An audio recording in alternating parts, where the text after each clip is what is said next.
ये प्रसंग उस समय का है जब भीष्म पितामह शैया पर लेट जाते हैं और कौरव सेना में ये चिंता का विषय बन जाता है कि अब सेना की कमान कौन संभालेगा। तब दुर्योधन अपने गुरु द्रोणाचार्य के पास जाता है और प्रणाम करता है। तब द्रोणाचार्य कहते हैं कि मैं बिल्कुल अकेला रह गया दुर्योधन। ऐसा वे इसलिए कहते हैं क्योंकि भीष्म पितामह कौरव सेना की असली ताकत थे। जब वे नहीं हैं साथ में तो अकेलापन तो खलता ही है।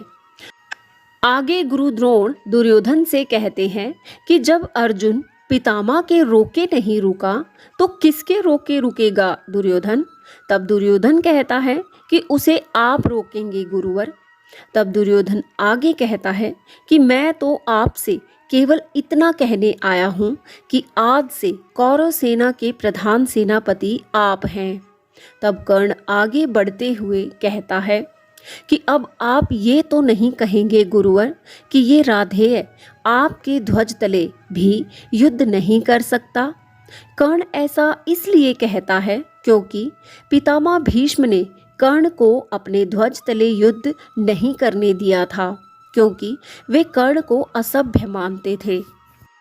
क्योंकि कर्ण ने पितामह के अनुसार कहीं ना कहीं गुरु परशुराम का अपमान किया था और उनकी शिक्षा का भी अपमान किया था। द्रौपदी को भरी सभा में वैश्या कहा था और जो नर किसी नारी की मर्यादा ना रख सके उसे पितामह ने युद्ध में भाग लेने के लायक भी नहीं जाना था।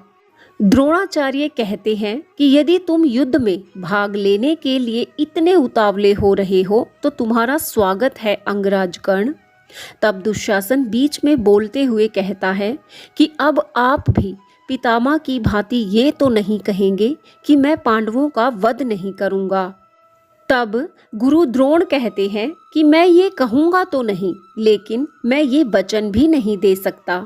आगे गुरु द्रोण कहते हैं कि हो सकता है वे मेरे हाथों वीरगति को प्राप्त हो जाएं, किंतु ये भी हो सकता है कि मैं उनके हाथों वीरगति को प्राप्त हो जाऊं।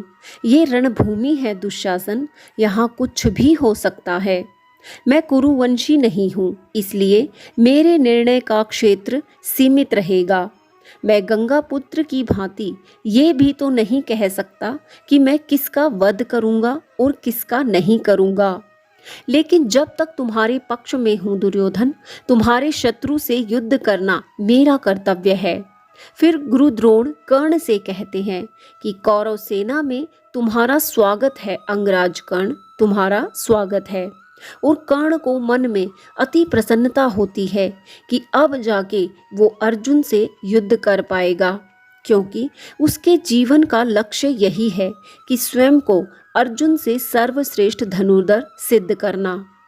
इस तरह इस प्रसंग से यही सीख मिलती है कि इंसान परिस्थिति अनुसार बदल जाता है। दुर्योधन ने पितामह के घायल होते ही गुरु द्रोण को अपना प्रधान सेनापति बना लिया और गुरु द्रोण ने भी कर्ण का कौरव सेना में स्वागत किया, जबकि कर्ण को तो उन्होंने शिक्षा देने से भी इनकार कर दिया था और कभी भी उसे एक अक्षत्रिय जैसा सम्मान भी नहीं दिया था। इस तरह हमारे ये ग्रंथ हमें जीवन के मूल्यों का गहरा ज्ञान देते हैं कि समय के अनुसार बहना ही इंसान के वश में है। उसके विपरीत अगर कोशिश भी करेंगे तो नष्ट हो जाएंगे। इसलिए आप भी अपने समय के अनुसार बहते चले जाएं। ज़्यादा सोच विचार, तनाव आदि ना लें। सब ईश्वर की मर्जी से होता है। संतुष्ट रहें और अच्छा जीवन जिएं। आपने इस प्रसंग से क्या सीखा कमेंट करके जरूर बताएं और वीडियो अच्छी लगी हो तो वीडियो को लाइक शेयर जरूर करें। चैनल को सब्सक्राइब कर लीजिए ऐसे ही ज्ञानवर्धक वीडियोस के लिए। जय श्री कृष्णा।